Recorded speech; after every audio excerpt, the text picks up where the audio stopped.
रौप्य भस्म। रौप्य भस्म के बारे में बताने के लिए आया हूँ। रौप्य भस्म जो रहता है चांदी का भस्म रहता है।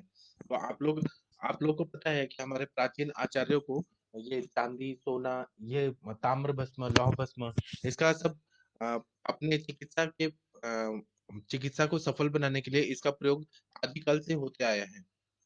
तो रौप्य भस्म के बारे में मैं बताने के लिए आया हूँ। तो रौप्य भस्म जो रहता है, चांदी का भस्म जो रहता है ना, वह एकदम ये रहता है, मधुर रसात्मक रहता है। जब भी आप चांदी का भस्म टेस्ट करेंगे तो वो थोड़ा-सा मीठा लगेगा। उसके बाद में वह कषाय रसात्मक रहता है, फिर अम्ल रसात्मक, उसके ये स्वाद रहते हैं।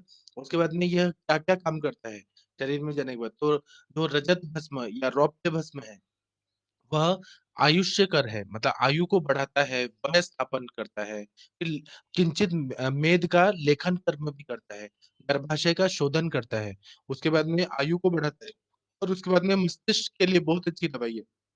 उसके बाद में जितने भी एनोरिज्म रहता है, सिरा और स्नायु कंडरा रहती है ना, उनको ना ये ताकत देता है, बल देता है। इसलिए इसका बहुत ही ज़्यादा सिग्निफिकेंस है अपने आयुर्वेद की चिकित्सा करने के लिए।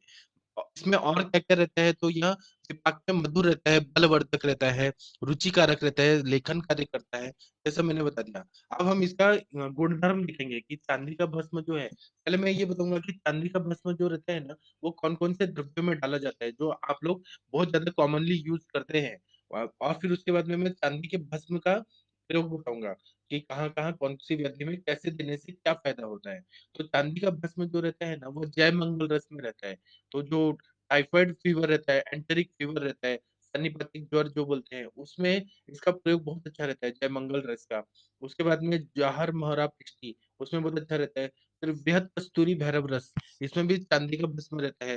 फिर विषम ज्वरांतक लौह, इसमें भी चांदी का भस्म रहता है। फिर सर्व ज्वरहर लौह, उसमें भी चांदी का भस्म रहता है। सोमनाथ रस, त्रैलोक्य चिंतामणि रस, मकरध्वज वटी, महामृगांक रस, फिर उसके बाद में ग्रहणी कपाट रस, ये सभी में चांदी का भस्म रहता है। और इसका मात्रा कितना है, तो 1 से 3 गुंजा तक इतना मात्रा में इसका प्रयोग करना चाहिए। अब चांदी का भस्म जो है, उसका अनुपान भेद से मैं अलग-अलग व्याधि में इसका प्रयोग तो बताऊँगा ही। पहले आप लोग सुनिए कि चांदी का भस्म काम कैसे करता है। तो चांदी का भस्म शोधन मारण हो गया, पूरी तरह से भस्म बन के आ गया हमारे पास। उसके बाद और जो शोधन मारण है, आप लोग रस शास्त्र की बुक में देख सकते हैं। आजकल लोग खुद भी बनाते हैं या कंपनी मेड भी मिलता है। खुद का बनाया हुआ ज़्यादा अच्छा रहता है, क्योंकि वो ज़्यादा ऑथेंटिक रहता है। और कंपनी मेड भी लीजिए, वो आपके आपकी रिस्पॉन्सिबिलिटी पे है कि आप कहाँ से रजत भस्म का प्रयोग कर रहे हैं। फिर अभी रजत भस्म क्या-क्या काम करता है, वो मैं बताने के लिए आया हूँ। तो रजत भस्म जो है ना, अगर उसका सेवन करते हैं तो रुचिप्रद है। वो मतलब खाने का टेस्ट बढ़ा देता है, बल अच्छा बढ़ा देता है शरीर में, फिर ब्रेहन कार्य करता है, फिर उसके बाद में यह वर्ण है, मतलब त्वचा का कलर अच्छा कर देता है। और स्त्रियों के लिए तो बहुत ही ये वरदान वाला मेडिसिन है। स्त्रियों का गर्भाशय का लेखन करता है। फिर एंडोमेट्रियम लेयर जो रहती है स्त्रियों का, उनको बहुत ताकत देता है। और फिर ओव्यूलेशन को ये अच्छा कर देता है। फिर ये रप्चर होना, ओवा का रप्चर होना, यह भी प्रोसेस को ये अच्छा कर देता है। तो यह चांदी का भस्म है ना, ये स्त्रियों के लिए तो एस्ट्रोजन और प्रोजेस्टेरोन लेवल को भी एकदम बैलेंस ही कर देता है। इसका प्रयोग ना हर गायनिक पेशेंट को करना ही, मतलब गायनिक पेशेंट के लिए करना ही चाहिए, क्योंकि ना यह मेंसेस को रेगुलर कर देता है। तो इसका प्रयोग डिस्मेनोरिया में भी कर सकते हैं, फिर मेट्रोरेजिया में भी कर सकते हैं, मेनोरेजिया में भी कर सकते हैं, अमेनोरिया में भी कर सकते हैं। लेकिन कंडीशन अप्लाई करके कि कब का क्या देना है। ऐसा नहीं है कि सामावस्था है और आप दे रहे हैं और फिर रिजल्ट नहीं आ रहे, तो उसके लिए ना पूरी तरह से अभ्यास करना ज़रूरी है। तो यह रौप्य भस्म जो है ना, यह क्या करता है कि सिरा और जो भी मतलब वेन्स रहती हैं, आर्टरीज़ रहती हैं, उनको ये ताकत देता है। और कंडरा और स्नायु को भी ये ताकत देती है। रक्त के मृदु भाग से क्या बनती है, तो सिराएँ बनती है, ऐसा सुश्रुताचार्य जी ने बताया। और रक्त के खर भाग से क्या बनती है, तो कंडरा बनती है और स्नायु बनती है। तो यह रक्त का जो भी 2 चीज़ बन रहा है, मृदु भाग से सिराएँ बन रही हैं, मतलब आर्टरीज़ बन रही है, वेन्स बन रही है, और कंडरा और स्नायु, टेंडन्स और लिगामेंट्स बन रहे हैं, उन ये सब में ही काम करती है रॉप्टे भस्म। तो इसका ना रोल कहाँ-कहाँ, कैसे-कैसे होता है, तो जैसे वेरिकोज़ वेन्स के पेशेंट आ रहे हैं हमारे पास, तो वेरिकोज़ वेन्स के पेशेंट आते हैं ना, तो उनमें क्या होता है कि जितने भी ये रहती है वेन्स जो रहती है, बड़ी-बड़ी वेन्स पैरों की, उसमें ट्यूनिका इंटरना एक्सटर्नम मीडिया वो ना शिथिल हो जाती है। तो ब्लड जो रहता है नीचे से ऊपर आ नहीं पाता है। तो उसमें हम लोग ताप्ती लौह देते हैं। ताप्ती लौह का मतलब क्या है? उसमें चांदी का भस्म रहता है। आप ऐसे भी चांदी का भस्म अगर दे देंगे, एक-एक चुटकी की मात्रा में, तो उससे ना सिराओं को, कंडरा को और यह इन सबको ना बहुत ताकत मिल जाता है। इसी तरह से ब्रेन में जाने वाली जितनी भी आर्टरीज़ और वेन्स है, वो एन्यूरिज़्म सिकुड़ जाती है ना, एन्यूरिज़्म हो जाता है या ऐसे बबल की तरफ ऐसे फूल जाता है। कहीं सिकुड़ रही है, कहीं मतलब कहीं कंस्ट्रिक्ट हो रही है और कहीं बबल की तरह ऐसे ये हो रही है, एक्सपांड हो रही है। तो एन्यूरिज़्म की जितनी भी कंडीशन है, जिसमें ब्लड सर्कुलेशन अच्छे से नहीं हो पा रहा है ब्रेन में, तो उसमें अगर आप चांदी का भस्म का प्रयोग किया ना, तो वो एन्यूरिज़्म की कंडीशन को पूरी तरह से ठीक कर देती है। ऐसे ही डीवीटी जो रहता है, डीप वेन थ्रोम्बोसिस, उसमें भी यह क्या करेगा कि थ्रोम्बोस जो हो रहा है, उसके लिए तो हमको विपन्न-पाचन दवाइयाँ देनी पड़ेगी, लेखन करने वाली दवाइयाँ देनी पड़ेगी। रक्त का प्रसादन करने वाली देनी ही पड़ेगी, रसपाचक, रक्तपाचक। उसके साथ में चांदी का भस्म देंगे ना, तो जो आर्टरीज़ और वेन्स का जो वॉल्स है, उसको ये ताकत दे देता है, तो बहुत अच्छा काम करता है। और इसका रक्त धातु पे काम काम रहता है, वह भी बहुत जानना ज़रूरी है। तो यह रक्त धातु में आरबीसी का प्रोडक्शन अच्छा कर देता है।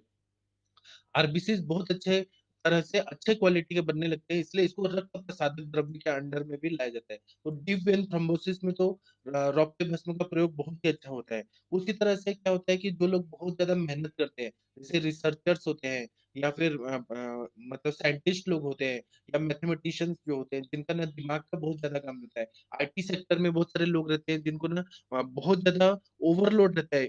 इतना काम करा दिया जाता है, इतना ज़्यादा काम कराया जाता है कि मतलब वो पूरा मज्जा धातु ना सूखने लगता है। तो सेरेब्रल एट्रोफी सेरेबेलम एट्रोफी ऐसी कंडीशन आने लगती है। तो उसकी वजह से भ्रम होने लगता है, फिर प्रलाप होने लगता है।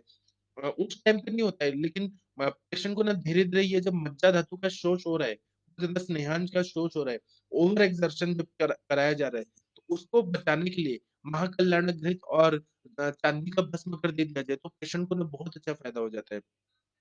इसी तरह से हमारे पास पेशेंट ऐसे आते हैं जिनको ना वायु का प्रकोप हुआ है। नर्वस सिस्टम में कहीं भी उसको सेंट्रल नर्वस सिस्टम में उसको डिफेक्ट हुआ है।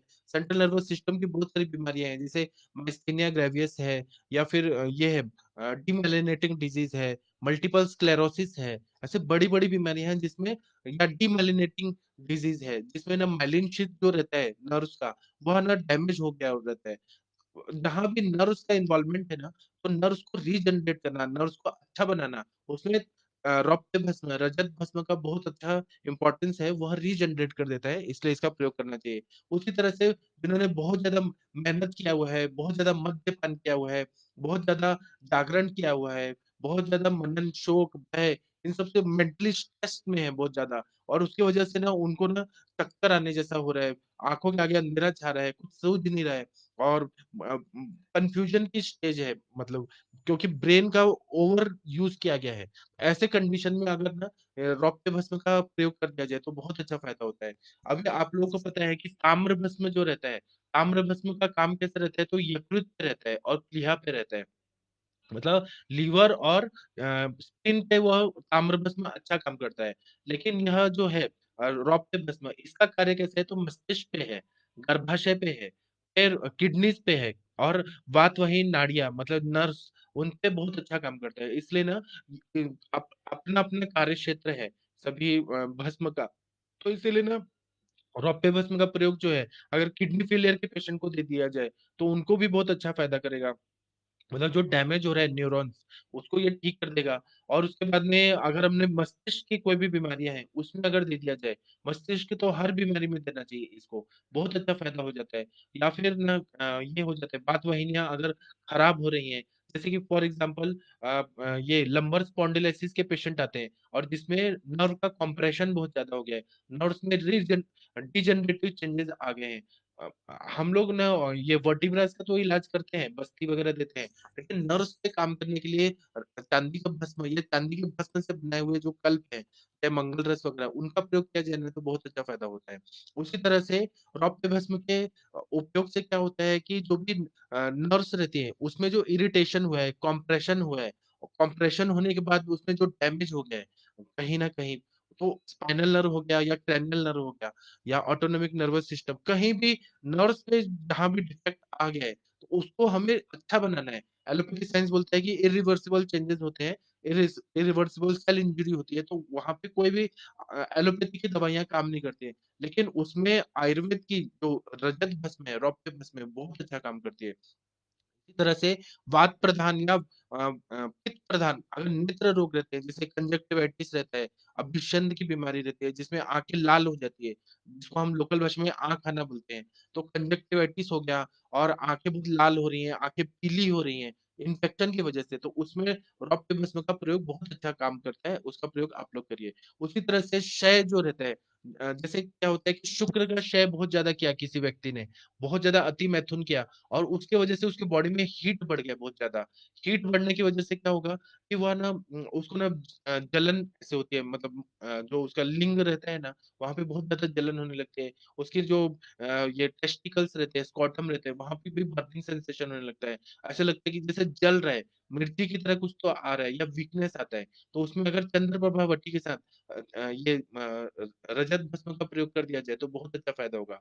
और अगर शिथिलता आ गई है, बहुत लूज़ पड़ गया है, तो उसमें वंग भस्म होगा। तो यहाँ पर यह देखना है कि जहाँ पे बर्निंग सेंसेशन जैसे कंडीशन है, वहाँ पे रजत भस्म का प्रयोग करना है, और जहाँ लूज़ पड़ गया है और शिथिलता आ गई है, तो वहाँ वंग भस्म का प्रयोग करना है। कंडीशन के हिसाब से मेडिसिन चेंज हो जाती है।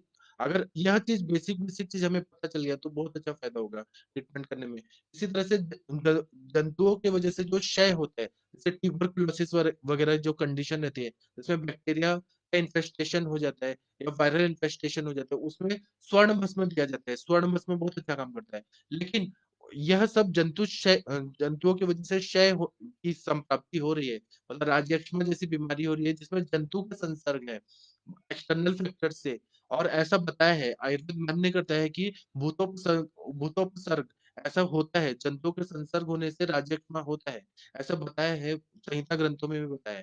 तो या फिर ज्वर हो रहा है, किसी न किसी वजह से जब बर्निंग हो रहा है, बहुत ज़्यादा जलन हो रही है, तब ना रौप्य भस्म का प्रयोग करने से बहुत अच्छा फ़ायदा होता है। आँखों में जो जलन हो रही है, फिर लूज़ मोशन टाइप हो रहा है, या फिर बहुत ज़्यादा हाइपर एसिडिटी हो रही है, नौसिया हो रहा है, मतलब जी मिचला रहा है, ऐसे सारे कंडीशन में या सर्वांग दाह हो रहा है, उसमें अगर हमने शीत प्रशमन गण बताया, उसके द्रव्यों के साथ में अगर हमने रौप्य भस्म दे दिया तो बहुत अच्छा फ़ायदा होगा।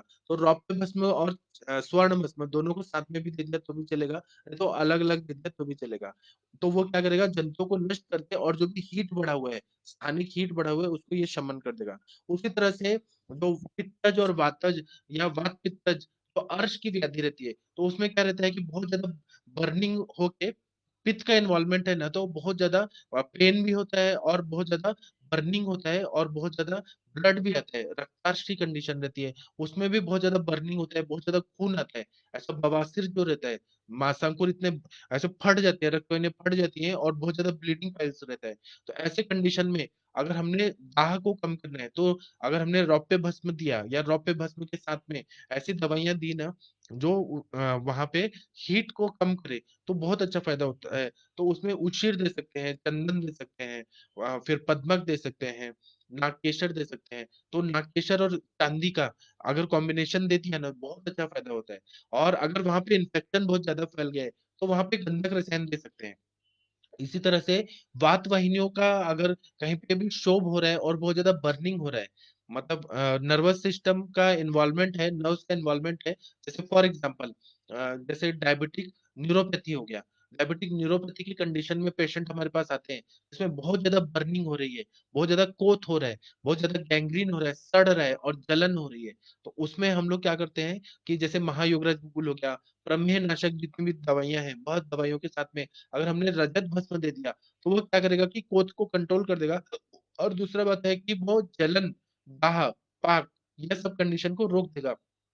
रोकने के बाद क्या करेगा कि वह ना वहाँ पे जो पानी वगैरह है, जो क्लेद संचित हो गया, उसको निकाल देगा और वहाँ पे हीलिंग करने लगेगा। फिर धातुओं को बल देगा और रीजनरेट करेगा। इसलिए ना रजत भस्म का प्रयोग जो है, जो प्रमेहजन्य पीड़िका और प्रमेहजन्य जो ये न्यूरोपैथी रहती है, उसमें बहुत अच्छा रहता है। इसका आप लोग प्रयोग करिए। उसी तरह से पित्तजन्य जो उदर रोग रहता है, पित्तजन्य उदर रोग में ज्वर रहती है, मूर्छा रहता है, सिराओं का जाल दिखने लगता है, जो असाइटिस रहता है पित्तजन्य, पित्त बहुत ज्यादा बढ़ा हुआ है, हाइपर एसिडिटी हो रही है, लूज मोशन भी हो रहा है, पेट में पानी भी जमा हो रहा है और बहुत ज्यादा दाह पाक ऐसी कंडीशन हो रही है, उन सब में भी अगर अपने रजत भस्म का प्रयोग किया तो बहुत अच्छा फायदा होगा। उसमें क्या होता है कि चक्कर बहुत ज्यादा आता है, पित्तजन्य उदर रोग जो रहता है, उसी तरह से पसीना बहुत ज्यादा आता है और पूरा बॉडी से ऐसा लगता है कि धुआं धुआं निकल रहा है, बहुत ज्यादा गर्मी पैदा हो जाती है शरीर में। तो वह सारा गर्मी, दाह और पाक और धूमोपघात जैसे कंडीशन है, वो सबको कम करना है तो रजत भस्म का प्रयोग बहुत अच्छा रहता है। इसी तरह से हाइपर एसिडिटी की प्रॉब्लम रहती है, अम्ल पित्त जैसे कंडीशन रहती है, तो कभी-कभी क्या रहता है कि जो आमाशय का जो ये रहता है ना, वो डायलेट हो जाता है। उसकी वजह से उस ज़्यादा सरफेस एरिया मिलता है, तो पित्त का स्राव ज़्यादा होने लगता है। तो ऐसे कंडीशन में अगर हमने इसको दिया, रजत भस्म को दिया, तो यह जो शिथिलता आ गई है आमाशय के जो म्यूकोज़ल मेम्ब्रेन है, उसको ये ताकत दे देता है और दूसरा उसके साथ में अगर हमने कामधुता दे दिया, सुष्ठेकर रस दे दिया, तो और अच्छा फ़ायदा होगा। मुझे एक और चीज़ बताना था कि कभी-कभी आमावस्था रहती है और नर्वस सिस्टम का इन्वॉल्वमेंट रहता है। तो आमावस्था अगर रहे, बहुत ज़्यादा वेदना हो रही है, पेन हो रहा है, बर्निंग भी हो रहा है, तो उसपे महायोगराज गुकुल रौप्य युक्त जो महायोगराज गुकुल है, उसका प्रयोग करने से बहुत अच्छा फ़ायदा होता है। वहाँ रौप्य जो रहता है, वह दाह और पाक और इरिटेशन, कंप्रेशन, इन सब का जो मतलब जलन वगैरह हो रही है, उसको ये ठीक कर देगा। इसी तरह से खाँसी की जो बीमारी रहती है, वातज कास हो गया या कफज कास हो गया या वात कफज कास हो गया, उसमें अगर रौप्य भस्म दे दिया जाए तो यह कफ का लेखन करता है। कफ का लेखन करने की वजह से इसका विशेष गुणधर्म है कि ये लेखन करता है। इसका विपाक है मधुर और ये सब मतलब शीत वीर्यात्मक द्रव्य है, लेकिन ये कफ का लेखन भी करता है। मल्टीपर्पज़ दवाई है, इसीलिए इसका प्रयोग कास में किया जाता है तो बहुत अच्छा फ़ायदा होता है। जो भी कास ठीक नहीं हो रहा है और जिसमें खाँसते-खाँसते कफ भी आ रहा है, बहुत ज़्यादा ब्लड भी आ रहा है या फिर केवल बिना ब्लड का भी खाँसी आ रही है, वातज है या फिर इस तरह का है मतलब कफ़ज है, तो उसमें अगर रजत भस्म का प्रयोग कर दिया जाए तो बहुत अच्छा फ़ायदा होता है। इसी तरह से हमारे गुरुजी बताते हैं कि जैसे ये रहता है कि रक्त वाहिनियाँ संकुचित हो गई हैं, वातज-कास है वहाँ पे बहुत ज़्यादा ड्राइनेस आ गया है और रुक्षता बढ़ रही है, तो उसमें रजत भस्म का प्रयोग कर देंगे ना, तो वह और वो भी घृत पे कंठकारी घृत हो गया, बृहत्यादि घृत हो गया या फिर शुंठी सिद्ध घृत हो गया, उसके साथ में रजत भस्म का प्रयोग कर दिया जाए तो कास में बहुत अच्छा फ़ायदा हो जाता है।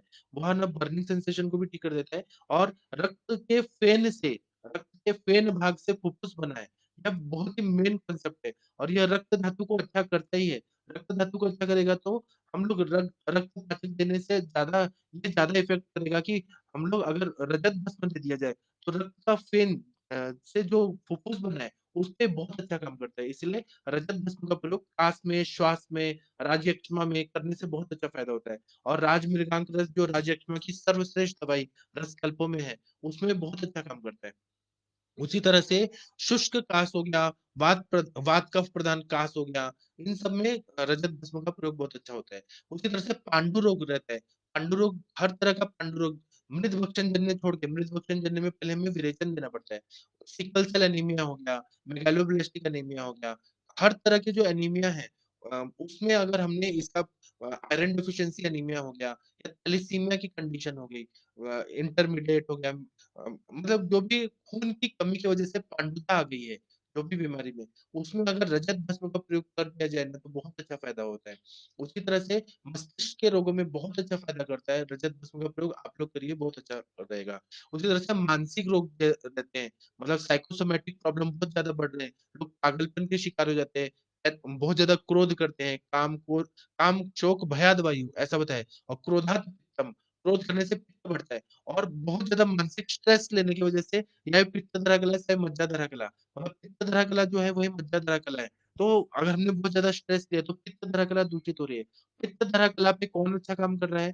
तो रजत भस्म अच्छा काम कर रहा है। तो इसीलिए ना यह क्या करता है पित्त का शमन कर देता है और ग्रहणी कला को बल देता है। ग्रहणी कला को भी बल दे रहा है और मज्जाधारा कला को भी बल दे रहा है। इसीलिए ना ऐसे जो प्रॉब्लम है जिसमें पागलपन की प्रॉब्लम है, अपस्मार है, उन्माद है या फिर डाइजेशन का प्रॉब्लम है, इरिटेबल बाउल सिंड्रोम है या ब्रेन से और इसका कनेक्शन है कहीं न कहीं या स्वतंत्र रूप से भी है या परतंत्र रूप से भी है। सारे कंडीशन में अगर हमने रजत भस्म का प्रयोग किया तो बहुत अच्छा फ़ायदा हो जाता है। उसी तरह से जाठराग्नि अगर अच्छे से प्रदीप्त नहीं हो रही है, पाचक पित्त में उष्णता, तीक्ष्णता बहुत ज़्यादा है, मतलब एसिड लेवल ज़्यादा हो रहा है, ऐसा पित्त का स्राव हो रहा है, पेशेंट परहेज नहीं पालते हैं या फिर स्ट्रेस वगैरह ले रहे हैं, तो उन सब कंडीशन में अगर हमने कोष्ठ की शुद्धि करा दी, मृदु विरेचन वगैरह दे के और फिर हमने ये रजत भस्म का प्रयोग किया, रौप्य भस्म का प्रयोग किया, तो बहुत अच्छा फ़ायदा हो जाता है। उसी तरह से कोष्ठ जो रहता है, गैंग्रीन रहता है, उसमें मैंने बता दिया कि इसका बहुत अच्छा फ़ायदा होता है। उपदंश और मतलब सिफिलिस और गोनोरिया जैसे कंडीशन रहती है, जिसमें क्या होता है कि कोई भी सेक्सुअली ट्रांसमिटेड डिज़ीज़ है तो कोई भी बाहर से लेके आएगा, वो बीमारी लेके आएगा, मेल पार्टनर फीमेल को कर देगा, फीमेल से फिर और फैलता है, तो इसकी वजह से पूरे शरीर में ना बहुत सारे ये उपदंश का जो भी रहते हैं ब्लिस्टर-ब्लिस्टर वो सब जगह फैल जाते हैं। उसमें भी दाह और पाक होता है। तो ऐसे कंडीशन में उपदंश सूर्य रस ऐसा बताया तो है, लेकिन अगर दाह और पाक को कम करना है, तो अगर हमने रजत भस्म का प्रयोग किया तो बहुत अच्छा फ़ायदा होता है। मैंने किया अपनी प्रैक्टिस में इसलिए मैं बता रहा हूँ कि आप लोग भी करिए बहुत अच्छा फ़ायदा होगा। और यह जो रजत भस्म है ना, ये बल है, मतलब ताकत देता है, सभी धातुओं को ताकत देता है। डायबिटीज़ के वजह से अगर पेशेंट को बहुत ज़्यादा वीकनेस आ रहा है, पेशेंट कुछ काम नहीं कर पा रहा है, उसको ना यूरिन में अच्छे से कम या ज़्यादा, बहुत ज़्यादा हो रहा है या बहुत कम हो रहा है, चक्कर बहुत ज़्यादा आ रहा है, वीकनेस बहुत ज़्यादा आ रहा है और भूख भी अच्छी नहीं लग रही है, तो वह सब कंडीशन में डायबिटिक कंडीशन में तो रजत भस्म जो है वो वरदान के जैसा है, बहुत अच्छा फ़ायदा करता है। उसी तरह से अगर शक्तिपात हो गया मतलब पूरा एनर्जी लॉस हो गया। पेशेंट एक बार थोड़ा भी जाके आया, तो उसको ना ऐसे वीकनेस बहुत ज़्यादा लगती है। तो ऐसे कंडीशन में भी रजत भस्म का प्रयोग करने से बहुत अच्छा फ़ायदा हो जाता है। इसी तरह से यह रजत भस्म जो है ना, ये बुद्धि को बढ़ाता है। अगर आप लोगों को बुद्धि बढ़ाना है, आप लोग क्या करिए कि हर रविवार को पीपल के पेड़ के पास जाइए, पीपल के फ्रेश पत्ते तोड़िए और वो धो के अच्छे से और फिर क्या करिए कि उसका पत्तल बना लीजिए। जो लीव्स का प्लेट होता है पत्तल, उस तरह का प्लेट बना लीजिए और सारस्वत चूर्ण, रजत भस्म और क्या करिए कि ब्राह्मी घृत इसको मिक्स करके रख लीजिए और इसको घी और चावल के साथ हर संडे को खाइए। इतना अच्छा बुद्धि बढ़ता है ना, बहुत अच्छा फ़ायदा होता है। अगर वो सब नहीं पॉसिबल है तो कोई बात नहीं, आप लोग रजत भस्म का रोज़ अगर प्रयोग करेंगे थोड़ा-थोड़ा, तो उससे भी बुद्धि का बहुत विकसित हो जाता है, आईक्यू लेवल बढ़ जाता है। इसलिए रजत जिस तरह से स्वर्ण का महत्व है, स्वर्ण प्राशन कराया जाता है, उसी तरह से रजत का प्राशन अगर कराया जाए, स्वर्ण तो पूरे बॉडी में ताकत देता है, लेकिन यह बुद्धि को बहुत ज़्यादा ताकत देता है, इंटेलिजेंट माइंड कर देता है, इंटेलिजेंट ब्रेन कर देता है, इसलिए इसका प्रयोग करना चाहिए। और यह मेन क्या काम करता है, तो साधक पित्त को अच्छा करता है। रजत भस्म जो है ना, साधक पित्त को अच्छा करता है, इसलिए मेद्य बताया है। ग्रंथकारों ने मेद्य है बहुत ज़्यादा। उसी तरह से सूतिका ज्वर जब रहता है, सूतिका जब मतलब आफ्टर डिलीवरी सूतिका ज्वर हो जाता है, तो सूतिका की अवस्था जब रहती है तो ज्वर आ जाता है, कोई ना कोई इन्फेक्शन की वजह से। तो उसकी वजह से क्या होता है कि स्त्री जो रहती है बहुत ज़्यादा बड़बड़ करती है, बहुत ज़्यादा चक्कर आता है, ऐसे बहुत सारे कॉम्प्लिकेशन हो जाते हैं बुखार की वजह से। और उस टाइम पे वो दूध भी नहीं पिला पाती है अपने बच्चे को। उस सब कंडीशन में प्रताप लंकेश्वर रस बताया जो है, प्रताप लंकेश्वर रस के साथ में अगर सुदर्शन घनवटी, त्रिभुवन कीर्ति रस ये सब के जो बरग्न दवाइयाँ हैं, उनके साथ में अगर रजत भस्म का प्रयोग किया जाए तो बहुत अच्छा फ़ायदा होता है। इसका प्रयोग आप लोग भी करिए। तो अभी रजत भस्म है ये वात दोष पे अच्छा काम करता है। वात पित्त कफ वात पित्त इस पे काम करता है और जब कास की कंडीशन आती है तो कास में रक्त के फेन से फुफ्फुस बना है, तो वहाँ पर कफ कफ पे भी काम करता है। उसकी उसी तरह से रक्त धातु को अच्छा करता है, मांस धातु को अच्छा करता है, अस्थि धातु को बल देता है, फिर किडनीज़ को ताकत देता है। तो इसका सेफली आप लोग यूज़ करिए किडनी फेलियर के पेशेंट में, एक्यूट रीनल फेलियर या क्रोनिक रीनल फेलियर में बहुत अच्छा फ़ायदा होता है। और वात वाहिनियों को अच्छा करता है, ब्रेन को अच्छा करता है, cerebellum cerebellum, spinal cord, medulla oblongata, pons जो भी वहाँ पे कोई भी तकलीफ है, लिम्बिक सिस्टम वो अगर अच्छा नहीं काम कर रहा है, तो वो सब में काम करता है। आँखों पे अच्छा काम करता है, फिर लंग्स पे अच्छा काम करता है, पचनेंद्रिय, जननेंद्रिय, मन पे, बुद्धि पे, सब पे ये अच्छा काम करता है, तो इसका प्रयोग करना चाहिए। अगर ज़्यादा मात्रा में अगर देंगे तो इसका साइड इफ़ेक्ट भी हो सकता है, ये पचेगा नहीं और अपच पैदा कर देता है। इसलिए ना रजत भस्म का प्रयोग 1 से 3 गुंजा तक ही करना चाहिए। उसी तरह से अलग-अलग व्याधियों में रजत भस्म का प्रयोग कैसे कर सकते हैं, वो मैं अपने सर के नोट से बता रहा हूँ, तो आप लोग सुनिए। अगर शारीरिक दाह हो रहा है, पूरा बॉडी में बर्निंग सेंसेशन हो रहा है, तो मिश्री ले लीजिए, चांदी भस्म ले लीजिए, उसको मिक्स करके धनिये का जो हिम रहता है, मतलब पानी ठंडा पानी लेके नॉर्मल रूम टेम्परेचर का पानी लेके, उसमें थोड़ा-सा चीनी डाल दीजिए और उसमें मिश्री डालिए और चांदी भस्म मिक्स करके पिला दीजिए पेशेंट को। तो शारीरिक दाह जो हो रहा है, burning sensation all over the body वह पूरी तरह से ठीक हो जाता है। उसी तरह से अगर वात बढ़ा हुआ है और पित्त दोष बढ़ा हुआ है, तो अदरक भस्म ले लीजिए चांदी भस्म ले लीजिए 1 रत्ती अदरक भस्म ले लीजिए, छोटा इलायची ले लीजिए, मधु के साथ मिक्स करके और या आंवला के मुरब्बा के साथ दे दीजिए, तो पेशेंट को ना बहुत अच्छा फ़ायदा होता है। उसी तरह से प्रमेह रोग रहता है, जब बहुत ज़्यादा डायबिटीज़ शुगर लेवल हाई है, तो गुड़मार का चूर्ण हो गया या मधुपर्णिका या गुड़मार बोलते हैं, जामुन का बीज हो गया, करेला हो गया, फिर बेल का फल हो गया, बेल का पत्ता हो गया, नीम की छाल हो गया, नीम के पत्ते हो गए, गोरखचिंच जो बताते हैं, ये सब जो द्रव्य है गुडुचि हो गया, पुनर्नवा हो गया, ब्राह्मी हो गया या वयस्थापन गण की दवाइयाँ, इन सब के साथ में अगर अलग-अलग युक्ति पूर्वक अगर प्रमेह रोग में चांदी के भस्म का प्रयोग किया जाए ना, तो जो भी बर्निंग वगैरह हो रहा है और चक्कर वगैरह आ रहा है, कन्फ्यूजन हो रहा है या डायबिटिक कोमा की कंडीशन है, उन सब में तो बहुत अच्छा फ़ायदा कर देता है। उसी तरह से अगर मस्तिष्क की दुर्बलता है, एक तो क्या होता है कि सहज होता है कि मेंटली हैंडीकैप्ड रहते हैं बच्चे, जैसे ऑटिज़्म की कंडीशन है या फिर ये मेंटली रिटार्डेड बच्चे हैं या फिर डिस्लेक्सिया है या फिर वृद्धावस्था में जो रहते हैं मस्तिष्क की दुर्बलता हो जाती है। ऐसे सारे कंडीशन में अगर हमने ब्राह्मी घृत के साथ दिया या मेद्य रसायन मतलब शंखपुष्पी के साथ दे दिया या मंडूकर्णी के साथ दे दिया, यष्टि मधु के साथ दे दिया या फिर ब्राह्मी घृत के साथ दे दिया। ऐसे कोई मतलब मेद्य द्रव्यों के साथ अगर इसका रजत भस्म का प्रयोग किया जाए तो मस्तिष्क दुर्बलता में बहुत अच्छा फ़ायदा करता है। उसी तरह से पांडु रोग है, तो उसमें हमें दाड़िमा बोले, द्राक्षा बोले, फिर उसके बाद में बेलपत्र के स्वरस के साथ अगर दे दिया, तो ये बहुत अच्छा काम करता है या लौह कल्प के साथ मिक्स करके दे दिया तो बहुत अच्छा फ़ायदा करता है। सूखी खाँसी अगर है तो प्रवाल चंद्रपुटी और मक्खन के साथ दे दिया या घृत के साथ दे दिया, तो सूखी खाँसी में क्योंकि सूखापन है बहुत ज़्यादा खाँसी में, तो घृत का सेवन करना, स्नेह का सेवन करना बहुत ज़रूरी है। उसमें अगर दे दिया तो बहुत अच्छा फ़ायदा करता है। उसी तरह से पेट में अगर दर्द हो रहा है, तो बचना का चूर्ण और चांदी का भस्म इसको साथ में अगर दे दिया तो पेशेंट को बहुत अच्छा फ़ायदा होता है।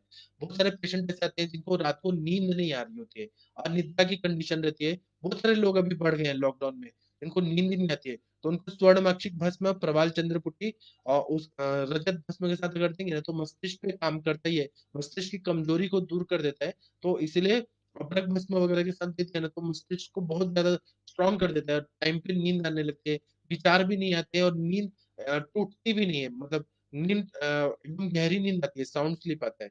उसी तरह से उन्माद और अपस्मार में अगर मंडूकपर्णी या ब्राह्मी घृत या फिर सारस्वत घृत या महाकल्याण घृत यह सब महापंचगव्य घृत, महापैशाची घृत के साथ अगर दे दिया जाए, तो उन्माद अपस्मार में बहुत अच्छा फ़ायदा करता है। लशुन आदि घृत के साथ भी अगर दे दिया जाए, हिंगवादी घृत, जीवनीय घृत, ये सब के साथ अगर दे दिया जाए, तो उन्माद और अपस्मार में जैसे अभी क्या है जीवनीय घृत जो है ना, वो पित्तैतिक उन्माद में देना है, अनुपान के रूप में।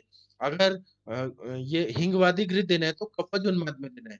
मतलब कंडीशन देखिए महातिक्त घृत के अनुपान के साथ अगर देना है तो वातज या पित्तज मतलब कंडीशन के हिसाब से महाकल्याणक देना है तो वातज या वात कफज ऐसे कंडीशन कंडीशन के हिसाब से अगर हमने इसका प्रयोग किया तो बहुत अच्छा फायदा होता है। उसी तरह से स्नायु की दुर्बलता रहती है।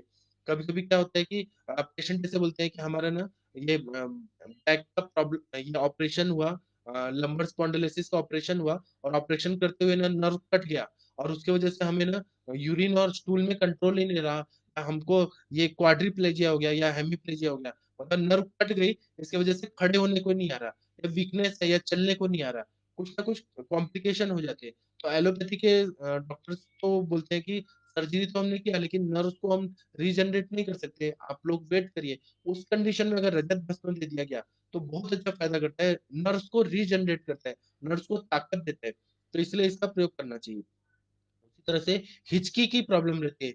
बार-बार हिकअप्स आ रहे हैं, तो आँवला और जो छोटी पिप्पली जो रहती है, उसके चूर्ण के साथ अगर रजत भस्म दे दिया जाए, तो बहुत अच्छा फ़ायदा होता है। आँखों का अगर प्रॉब्लम है, तो सप्तामृत लौह के साथ दे सकते हैं या फिर त्रिफलाग्रित, महात्रिफलाग्रित इसके साथ अगर दे दिया जाए, तो बहुत अच्छा फ़ायदा करता है।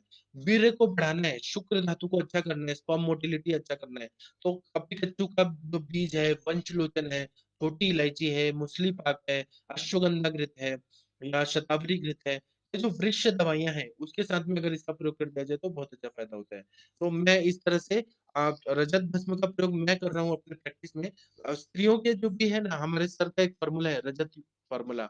जो भी मेंस्ट्रुअल डिसऑर्डर रहता है, उसमें इसका प्रयोग करते ही करते हैं रजत फ़ॉर्मूला का। बहुत अच्छा फ़ायदा होता है और बहुत सारे ऐसे लड़कियाँ आती हैं, जिनकी बॉडी में गर्मी बहुत ज़्यादा रहती है। तो हमारे भारतीय संस्कृति में परंपरा है कि चांदी का पायल पहनाया जाता है।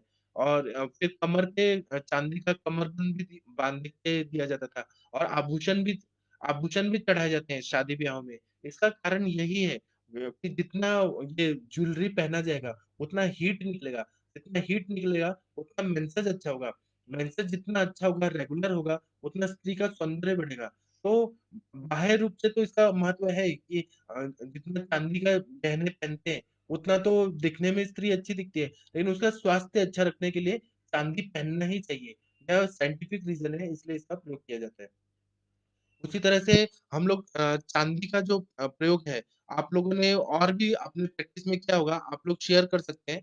जो भी इंटरैक्टिव सेशन है उसमें आप लोग बताइएगा। मैं अभी लेक्चर बंद करता हूँ। आप लोग को नमस्ते और प्रणाम कर देता हूँ।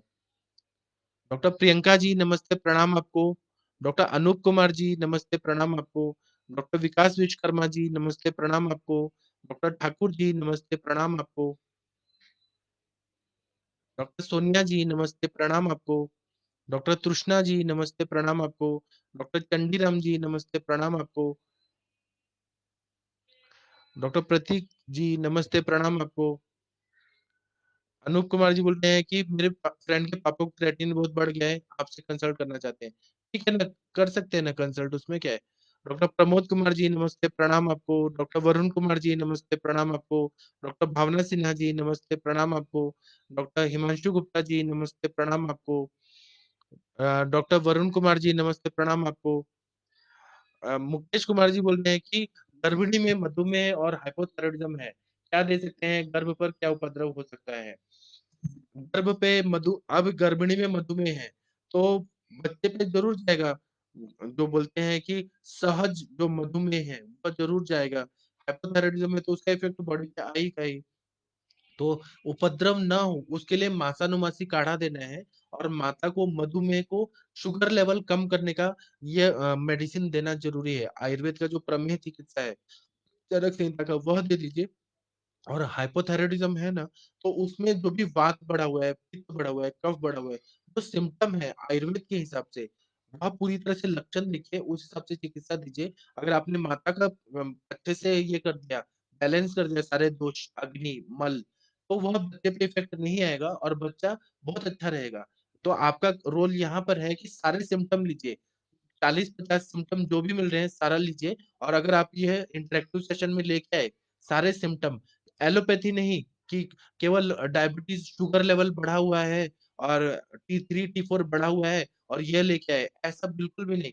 आप पूरी तरह से सिम्पटम लेके आइए और उसपे हम चर्चा करेंगे कि वात के कौन से सिम्पटम है, पित्त के कौन से सिम्पटम है। अंशांश कल्पना से वात का कौन सा रुक्ष गुण बढ़ा हुआ है, शीत गुण बढ़ा हुआ है, चल गुण बढ़ा हुआ है। इस तरह से एनालिसिस करके फिर कौन-सी मेडिसिन ड्रग ऑफ चॉइस कौन-सी मेडिसिन दे सकते हैं, कौन-सा अच्छा दवाई देना है। इतना भी गर्भिणी को नहीं देना है कि उसको वॉमिटिंग होने लगे। ऐसी दवाइयों का सिलेक्शन करना है, जब हम ऐसा करेंगे ना तो पेशेंट को बहुत अच्छा रिलीफ मिलेगा और माता को भी फ़ायदा होगा और बच्चे को भी फ़ायदा होगा। केवल मधुमेह और हाइपोथायरायडिज़्म का अगर आप फ़ॉर्मूला पूछेंगे तो ऐसा कोई फ़ॉर्मूला नहीं है, आपको लक्षण पूरी तरह से निकाल के फिर बताना पड़ेगा। फिर उसके बाद में सुवर्णा जी नमस्ते प्रणाम आपको। डॉक्टर कमलेश जी नमस्ते प्रणाम आपको। डॉक्टर प्रकाश सिंह जी नमस्ते प्रणाम आपको। डॉक्टर दीप्ति जी नमस्ते प्रणाम आपको। डॉक्टर कृष्णा जी नमस्ते प्रणाम आपको। अब डॉक्टर प्रतीक जी पूछ रहे हैं कि एडल्ट में कपिवस्म का डोज़ 1 से 3 रत्ती तक देना चाहिए और बच्चों में 1 चुटकी बहुत अच्छा है। उतना तो बच्चे चाट सकते हैं, हनी के साथ विषम मात्रा में घी और हनी ऐसा लेहन अध्याय में भी बताया बहुत जगह। तो लेहन विधि से आप चटा सकते हैं तो बहुत अच्छा फ़ायदा हो जाएगा। डॉक्टर वंदना पाठक जी डॉक्टर वंदना पाठक जी आपको तो बहुत सारे लोग मिस कर रहे हैं। आज आप इंटरेक्टिव सेशन में आने का कृपया कोशिश करिएगा। बहुत सारे लोग आपको याद कर रहे हैं मैडम जी। आप प्लीज़ ज़रूर आइएगा, ऐसे विनती है मेरी। डॉक्टर रितिका जी नमस्ते प्रणाम आपको। वैद्य आरती शर्मा जी नमस्ते प्रणाम आपको। डॉक्टर अशोक जी नमस्ते प्रणाम आपको। डॉक्टर वैशाली जी नमस्ते प्रणाम आपको। डॉक्टर विनय जी नमस्ते प्रणाम आपको। डॉक्टर विजू जी नमस्ते प्रणाम आपको। डॉक्टर प्रतीक जी पूछ रहे हैं कि गुरुजी एक मेल पेशेंट है 37 ईयर एज में धूम धूप में बस बैठते उठते काम करता है। मेरे पास एक कंप्लेन है किया है कि उसे बॉडी में दाह हो रहा है, मूत्र में जलन है और ड्राई कास हो रहा है। कभी कभी थोड़ा कफ भी निकल रहा है, ब्लड भी। उसे शुगर केन जूस पीने से दाह से आराम मिला है, तो ट्रीटमेंट रक्तपित की करें या कास का? कृपया थोड़ा गाइड करें। इसमें आप ना ये अभी पहले तो आपने ये बताया कि उनको मूत्र में जलन हो रही है, तो शुगर केन जूस दे दिया आपने, बराबर दे दिया। शुगर केन जूस में जब भी वो जूस बनाते हैं ना, तो थोड़ा-सा अदरक डालने को बोलिए।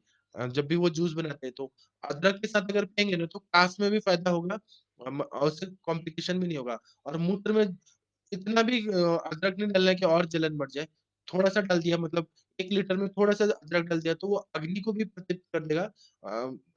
अग्नि को प्रदीप्त कर देगा तो जलन भी बंद हो जाएगा और कास में भी फ़ायदा होगा। दूसरा क्या है कि कास की फिर ड्राई कास है तो फिर कासज्ञ चिकित्सा करिए ना, वातज कास की चिकित्सा करिए तो फ़ायदा हो जाएगा। और अगर उसको बर्निंग में क्यूरेशन हो ही रहा है, तो फिर मूत्रल दवाइयाँ कितनी सारी हैं, चंद्रप्रभा, गुप्तुरादि, पुनर्नवा गुगुल, तृण क्वाथ, ये सब दे दीजिए तो पेशेंट को ठीक हो जाएगा। दोनों दवाइयों में से कॉमन कॉमन क्या दवाइयाँ दे सकते हैं, तो कास में भी जैसे कंठकारी है, कंठकारी जो है ना वह कास में बहुत अच्छा काम करती है। फिर तांबुल है, पान का पत्ता है, वो कास में अच्छा काम करता है। तो तांबुल, पान के पत्ते को घृत में सिद्ध करके वो दे दीजिए, पान का पत्ता को घी के साथ खिला दीजिए। कंठकारी का चूर्ण घी के साथ खिला दीजिए, पेशेंट को फ़ायदा हो जाएगा। ऐसे सिलेक्शन करना चाहिए और युक्ति का प्रयोग करना चाहिए। डॉक्टर अशोक जी पूछ रहे हैं एपिस्टेक्सिस की संप्राप्ति कैसे बंद कर सकते हैं? एपिस्टेक्सिस को आयुर्वेद में क्या करते हैं कहते हैं? डॉक्टर अशोक जी कृपया बताइए। एपिस्टेक्सिस को आयुर्वेद में क्या कहते हैं? डॉक्टर चंडीराम जी नमस्ते प्रणाम आपको। डॉक्टर हरजीत सिंह जी नमस्ते प्रणाम आपको। डॉक्टर भारती जी नमस्ते प्रणाम आपको।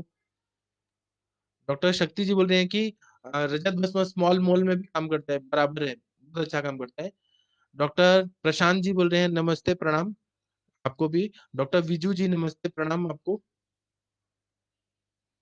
डॉक्टर मेघराज जी नमस्ते प्रणाम आपको। डॉक्टर विवेक जी बोल रहे हैं कि रजत फ़ॉर्मूला में क्या-क्या दे सकते हैं और किस सिम्पटम में दे सकते हैं?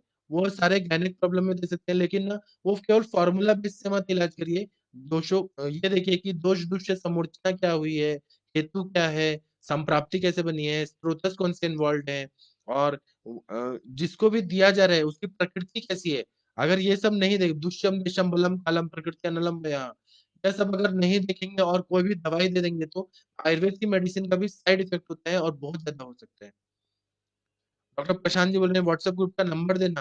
व्हाट्सएप ग्रुप के लिए आपको गूगल फॉर्म भरना पड़ेगा और वैद्य नवीन जोशी सर जी से कॉन्टैक्ट करना पड़ेगा, वो आपको ऐड कर देंगे। डॉक्टर प्रतीक जी नमस्ते, प्रणाम आपको। डॉक्टर विवेका जी बोल रहे हैं कि रूमेटाइड अर्थराइटिस के पेन में ये क्या है? आयुर्वेद का बताइए, आयुर्वेद। रूमेटाइड अर्थराइटिस में आयुर्वेदिक घुसाने का कोशिश मत करिए। आप आयुर्वेद का डायग्नोज़ करिए फिर मैं आयुर्वेद का बताऊँगा। डॉक्टर अशोक जी रक्तपित्त बता रहे हैं एपिस्टैक्सिस को। तो डॉक्टर अशोक जी रक्तपित्त की चिकित्सा बताइए, चरक संहिता में क्या बताया, कितने टाइप के होता है? वो पूरा चरक संहिता पढ़िए आपको सब पता चल जाएगा। ऐसा कोई भी चीज़ चरक संहिता में नहीं छुपाया गया है। सब आपके लिए ही चरक संहिता बताया है। तो आप चरक संहिता के हिसाब से चिकित्सा करिए, बहुत अच्छा फ़ायदा हो जाएगा। विजू जी बोल रहे हैं पक्षाघात चिकित्सा सूत्र बताइए। मेरा इंटरव्यू ले रहे हैं कि मैं आपका इंटरव्यू लूँ? आज आप इंटरेक्टिव सेशन में आइए, मैं आपके इंटरव्यू लेता हूँ। आप मुझे ये बताइए ग्रंथि विसर्ग की चिकित्सा बताइए। आप लोग मेरा इंटरव्यू मत लीजिए, मैं एग्जाम लेके सब पास हो गया हूँ, प्रैक्टिशनर हूँ। पक्षाघात का चिकित्सा सूत्र मैं ऐसे बता देता हूँ, पक्षाघाते तु सस्नेह विरेचनम। लेकिन ना मेरा इंटरव्यू मत लीजिए। आपको ना आपको प्रैक्टिस करना है ना तो आपको ये सब चीज़ याद रहना चाहिए। डॉक्टर शैलेश गुप्ता जी नमस्ते, प्रणाम आपको। डॉक्टर विवेका जी बोल रही हैं, बहुत अच्छा क्वेश्चन पूछा कि पीडल इडिमा में सीवियर पेन में क्या ट्रीटमेंट रहेगा? She doesn't get relief from anywhere, history of 3 LSCS. इसमें आपने पीटल इडिमा को आयुर्वेद में क्या डायग्नोस किया? उसका पूरा संप्राप्ति हेतु सब बताइए मुझे। पीटल इडिमा का हेतु क्या मिला उसमें आपको? संप्राप्ति क्या मिला? पेशेंट क्या खा रही है, क्या पी रही है, कैसे दिनचर्या है, सब डिटेल में बताइए, तब मैं आपको बता पाऊंगा। विवेका जी बोल रहे हैं कि आमबत स्कूल में, आमबत का शूल, शूल में स्पेलिंग देखिए गलत है, एस सी नहीं होना चाहिए, एस एच होना चाहिए। आमबत शूल में क्या काम करेगा? आप ना ये आमवत का शूल जो है ना, उसका कोई टोटका और फॉर्मूला मत करिएगा। आप ना क्या करिए कि ये चक्रदत्त नाम की जो बुक है या फिर योग रत्नाकर बुक है, उसमें आमवत रोगाधिकार बताया है, बहुत अच्छे से बताया है। वो पूरा अच्छे से पढ़िए। योग रत्नाकर पढ़िए, उसमें बहुत अच्छे से चिकित्सा बताया है आमवत का। चक्रदत्त नाम की बुक है, उसमें पढ़िए। या फिर चरक संहिता का जो सामवायु का चिकित्सा बताया है, वह पढ़िए। वाग्भट में भी बताया है सामवायु की चिकित्सा, उसमें कौन से रसात्मक द्रव्य देने हैं, आप पढ़िए, तो आपको हर चीज का आंसर मिल जाएगा। बस ढूंढने की जरूरत है। सब चीज तो दिया हुआ ही है। मैं अपना नंबर देता हूँ, लेकिन मेरे को प्रिस्क्रिप्शन के लिए कि फॉर्मूला बताइए, ये बताइए, उसके लिए फोन ना करिए। मैं आप लोगों से पहले ही क्लियर बता देता हूँ, मैं फॉर्मूला नहीं बताऊंगा, मैं बस आप लोगों को बताऊंगा कि कैसे पढ़ना है।